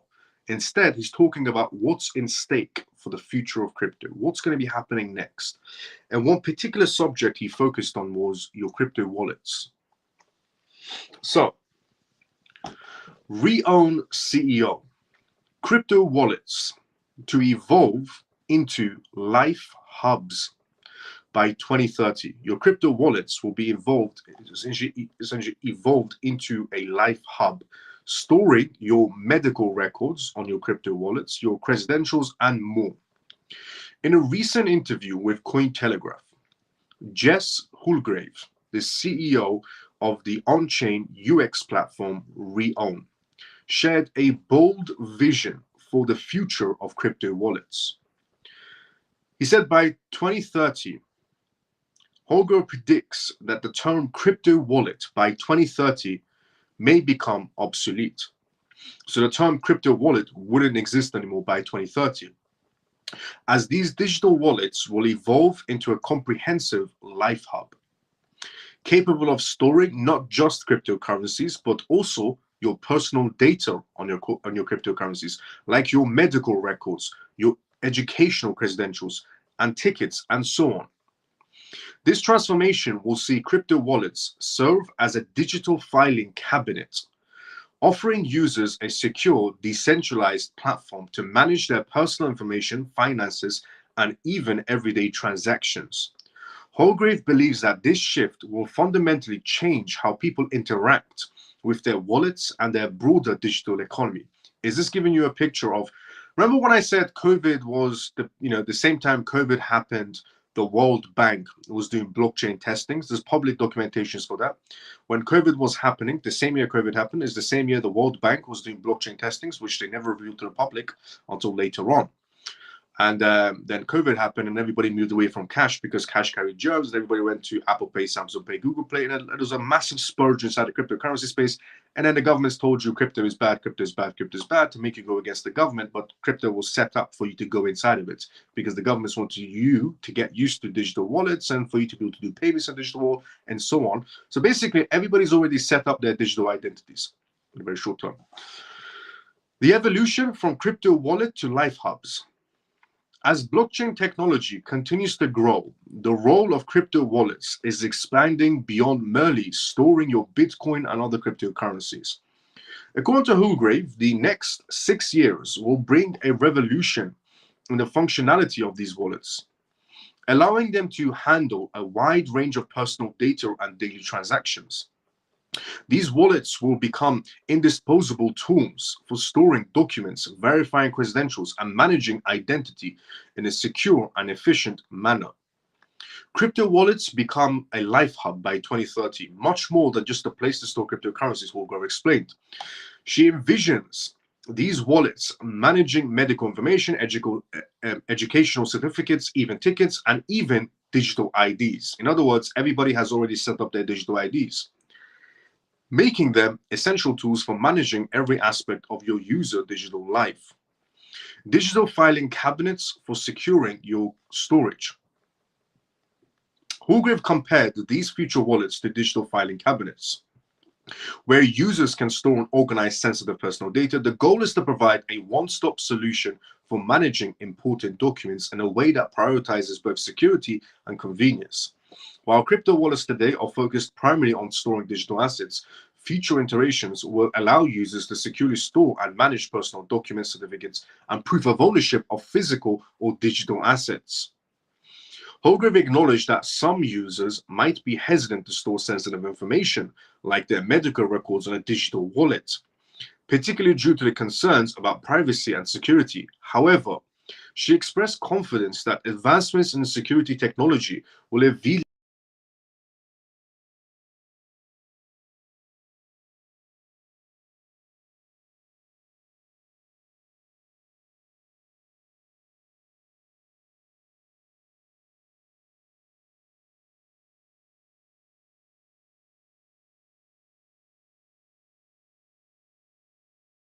time.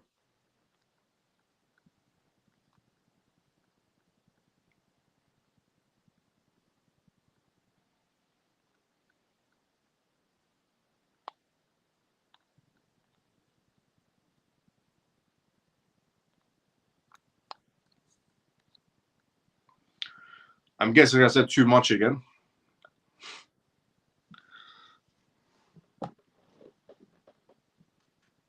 So, enhanced security measures will build trust. As the concept of crypto wallets expands to include more personal data, security will become a critical component in their widespread adoption.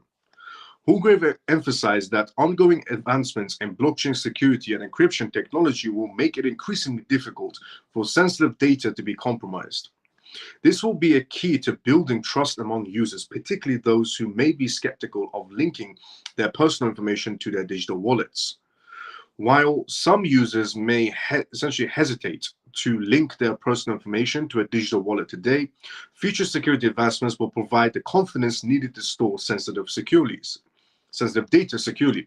Holgrave stated that as security technologies improve, she believes that users will become more comfortable integrating their personal and financial data into a single decentralized hub. Wider use cases beyond cryptocurrencies. This is all basically a glimpse of the future.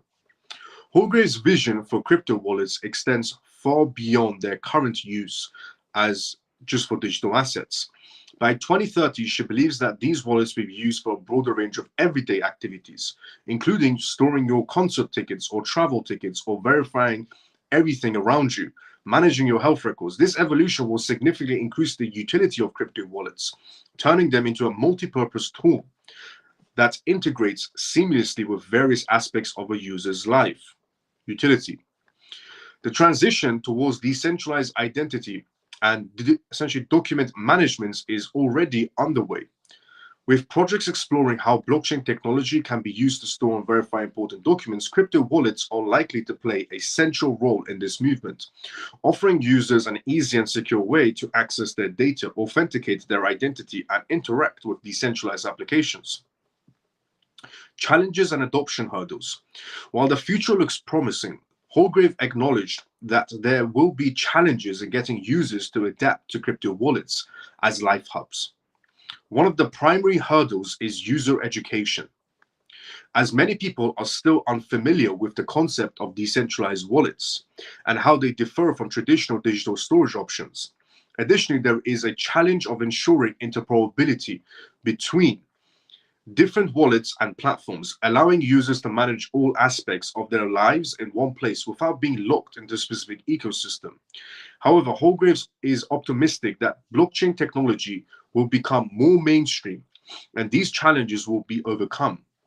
She expects the regulatory developments and essentially improvements in user experience will create and accelerate the adoption of crypto wallets as life hubs, ultimately making them integral part of a daily life for millions of users around the world.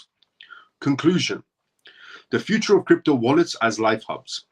The concept of a crypto wallet is set to undergo a major transformation in the coming years, evolving into a life hub that can securely store not only cryptocurrencies, but medical records, education, credentials, tickets, and everything else in your daily lives. According to Jess Holgrove, the CEO of Reown, advancements in security technology and the growing need for decentralized identification solutions will drive this shift, making digital wallets a core component of your digital economy by 2030. As wallets evolve to become more secure and versatile, they will offer users a comprehensive solution for managing their personal, financial, and personal data all in one place. With blockchain technology enabling a more transparent, secure, and user-friendly experience, the future of crypto wallets looks like to set the revolution on how we interact with digital worlds. A perspective coming from the CEO of a security company within the blockchain firm. Within the blockchain space, a security company that's keeping everybody secure inside the crypto space decided to give her opinion as a CEO of her own company on the matter of cryptocurrency wallets, that cryptocurrency wallets will become life hubs, and the term cryptocurrency wallet will become obsolete, in other words, disappear. and everybody would just be known as, I have a life hub. My crypto's inside of it, my medical records inside of it, my education's inside of it, my tokenizations are inside of it, my NFTs inside of it, my medical, everything will be inside of your life hubs. So basically, everybody set up their own digital identities in the digital world. You could just say that in a very much more simpler way. So do you see how everything is very coordinated to happen?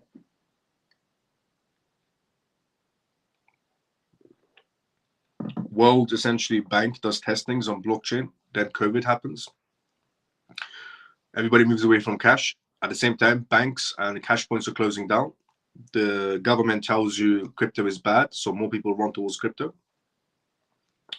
Then the war happens, which increases the gap between the poor and the rich, which the second war now is going on, is just a massive distraction. A lot of people are dying, but it's just a massive distraction. Everything is very, very coordinated in this world, and even crypto is no accident. It was no accident that the 2008 crash happens and Bitcoin comes out of nowhere. That's not an accident. It was also no accident that the World Bank was doing blockchain testings, which was successful. At the same time, COVID happened. It was no accident that when COVID was going on, that everybody starts moving away from cash, because cash carries germs, because they needed a way to move you away from cash. The best way to move everybody away from cash carries germs, which everybody goes to Apple Pay, Samsung Pay, Google Pay. At that time, there was an increase of Apple Pay, Samsung Pay, Google Pay, which now Apple Pay, Samsung Pay, Google Pay are doing CBDC testings with the Bank of India. Everything was just set up very perfectly to make you go towards cryptocurrencies. You know, cryptocurrencies, because a lot of people assume when they're in crypto, they're against the government. If you're in crypto, you're against it. It's not the reality of it in any sort of a way. They want you to go towards cryptocurrencies. So knowing the game is rigged, once you understand the game is rigged, you can clamp down and think to yourself, okay, so what do I do? Knowing the game was rigged from the beginning, what do I do? Well, look at their movements. The end goal for all of this was CBDCs and CBDC tokenization and wholesale CBDCs. So retail CBDCs, wholesale CBDCs, and CBDC tokenizations, which brings control and programmability and so on. 24,000 crypto projects, and there's only one project that's in CBDCs since day one. Has an active CBDC platform, is with the Bank of International Settlements, and has multiple CBDC awards, and that's Ripple. There's 24,000 crypto projects, 24,000 plus crypto projects, and only one crypto project has an active CBDC platform, worked alongside banks at essentially Bank of International Settlements meetings, and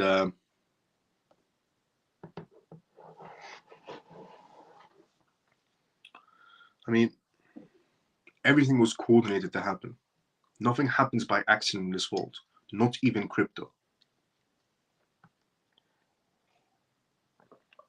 The end goal is CBDC, retail CBDC, wholesale CBDC, tokenization of CBDCs, and so on.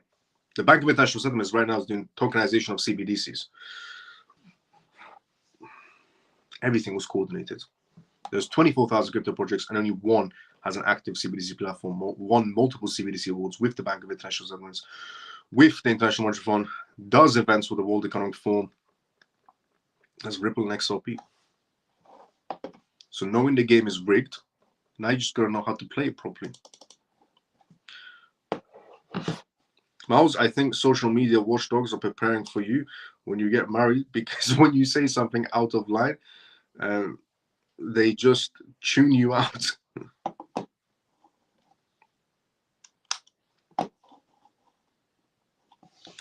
How will they have CBDCs in countries with no central banks? Well, central banks are going to exist, and some other banks are going to exist. So the ideology of all banks are going to go away, it's a yes and no type of scenario. Some countries are phasing out all banks. For example, Brazil. Brazil said that they're going to come out with a CBDC next year, which the Bank of International Settlements is very happy about. Brazil's coming out with a CBDC next year. But not only that, but they're essentially coming out with a CBDC, which they said is going to come from their central bank, and that we're going to have a one bank system. Brazil said they're going to have a one bank system, where all banks are going to be connected through one app. So you know how, for example, if you live in the UK, for example, you have a Barclays banking app. If you own a bank with Barclays, you have a HSBC app on your phone. If you bank with HSBC, a Lloyds Bank app, and NatWest Bank app, and so on. You have multiple banking apps on your phone. Well, Brazil is trying to phase that out and make it into a one app, one banking app, and that's your CBDC banking app. Is what Brazil's trying to do. So regarding banks disappearing and so on, central banks will exist. That's existing. Central banks will exist. Regarding other banks have started to enter the crypto space as well in terms of utilizing it for either through CBDC. Some banks are in the testings of CBDCs. JP Morgan recently joined the Bank of International Settlements on paper. Who knows behind closed doors when they joined them? But on paper, JP Morgan joined the Bank of International Settlements for CBDC testing as well. So the banks that are in the zone for CBDC testings and CBDC, wholesale CBDCs, retail CBDCs, and so on, they're going to survive pretty much anything thrown at them because they're a part of the system now, later on. But the banks that are not in that space, they're the ones that are going to be closing their doors very soon. So regarding how will they CBDCs in countries, central banks will exist. That's where the CBDCs are coming through from. But and some banks will exist as well. The others that are not inside the space, they're out.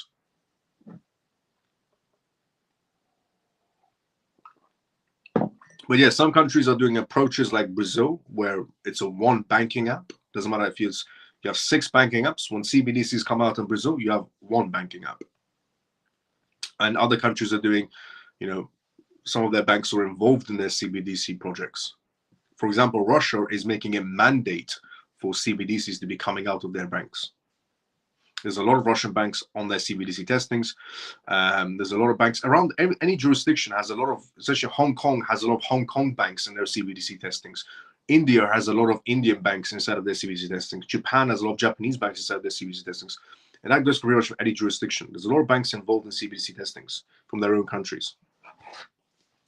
Now, moving on from what your future could possibly look like and how rigged it is, but understanding how the game is played, just, the end goal is CBDCs. If you're prepared for a CBDC life, which is XRP, which is the backbone, you can either be on CBDCs or benefit from other people being on CBDCs. It's 2 choices. Make the correct choice and stick to it.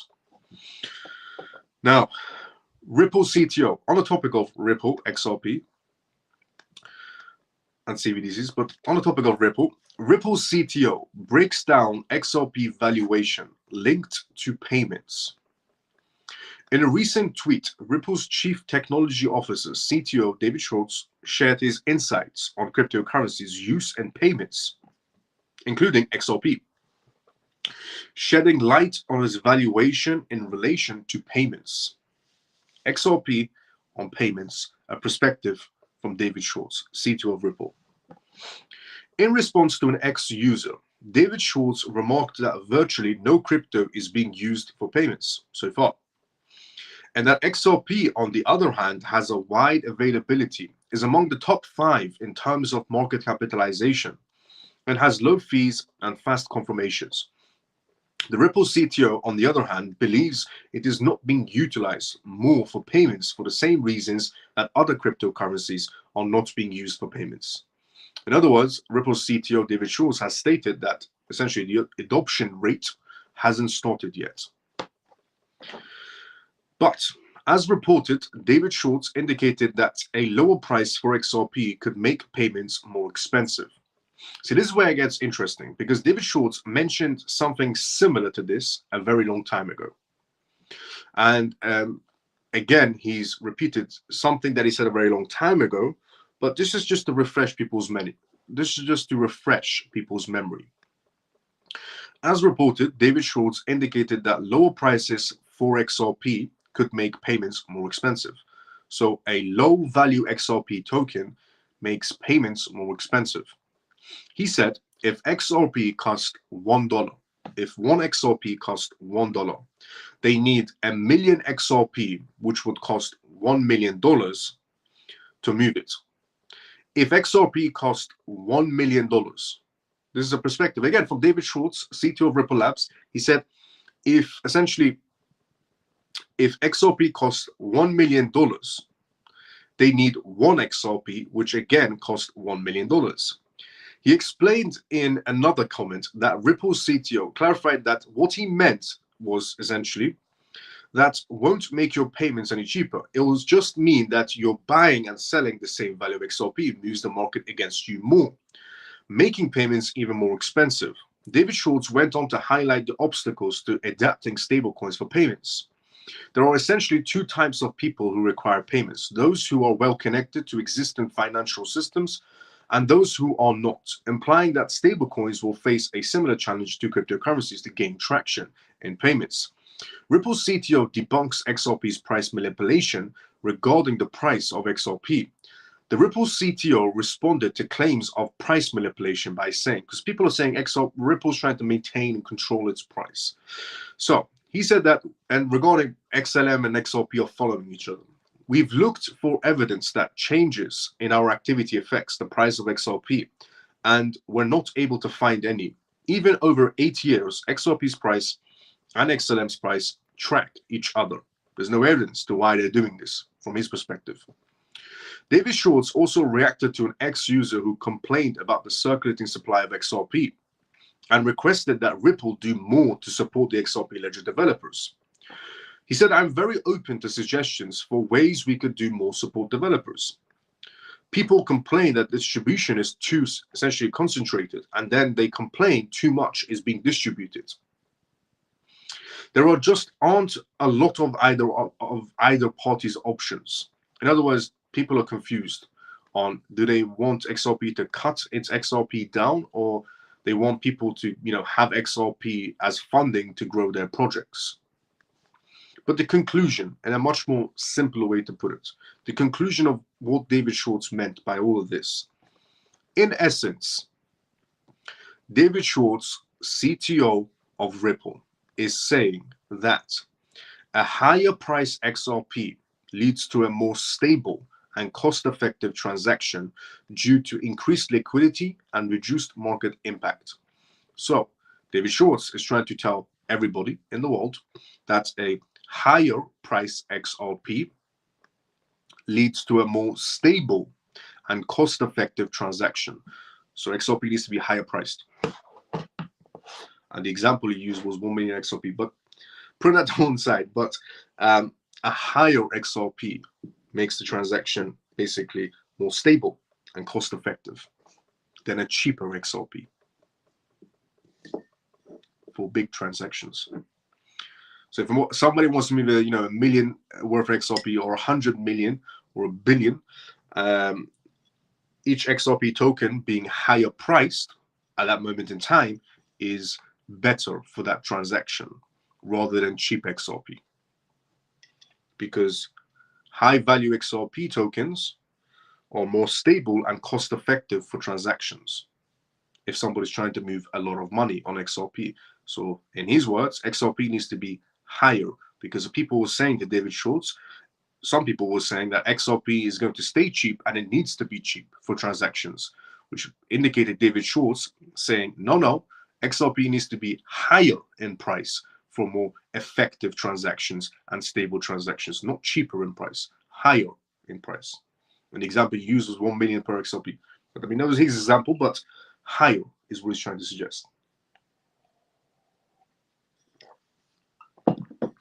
And we've reached the endings of tonight's live show as well. We've basically reached the endings of tonight's live show as well. So I'm going to leave you all with that and let you simmer in that one. And so on tonight's live show, we talked about David Schwartz's perspective on what the price of XRP should be. We essentially talked about essentially the future of cryptocurrencies regarding your crypto wallets being known as life hubs. We talked about Ripple versus SEC lawsuit regarding the appeal. We went for the news topic on regarding Bitcoin breaking Bitcoin in the Bank of Japan in terms of interest rate cuts. We talked about Ripple's co-founder investing into an Ethereum-based project called Yellow. We also went for the news topic on tonight's live show regarding South Korea in terms of their two legislation policies, which is actually quite effective, and every other jurisdiction should apply them. We talked about congressmen saying that the SEC is once again trying to essentially stifle innovation with the SAB 121 Act. We also went through the news topic regarding the asset manager Skybridge Capital, saying that he has a big bag of Solana and he's hoping for a big Solana future in terms of tokenizations. We went through the news topic regarding BlackRock securing SEC approvals for Bitcoin ETF operations trading.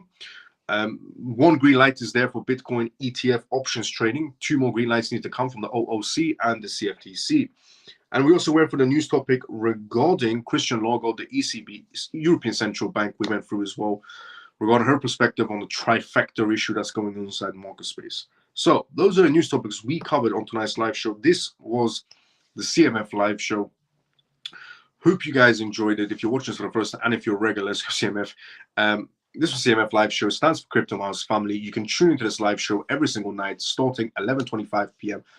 UK time on X and on YouTube. This was episode 162. This is 162 episodes back to back on X and YouTube. You can watch.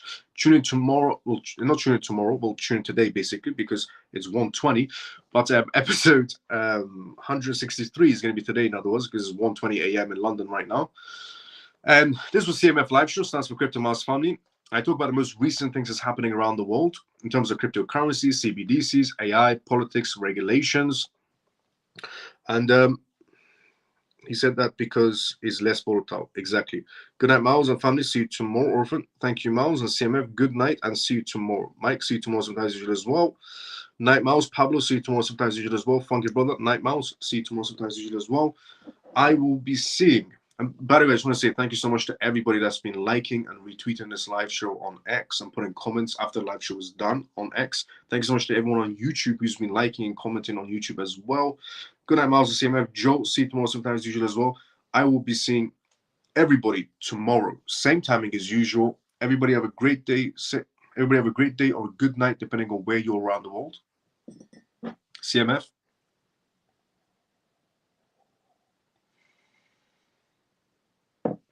Share the live. Yes, let's go, Scott.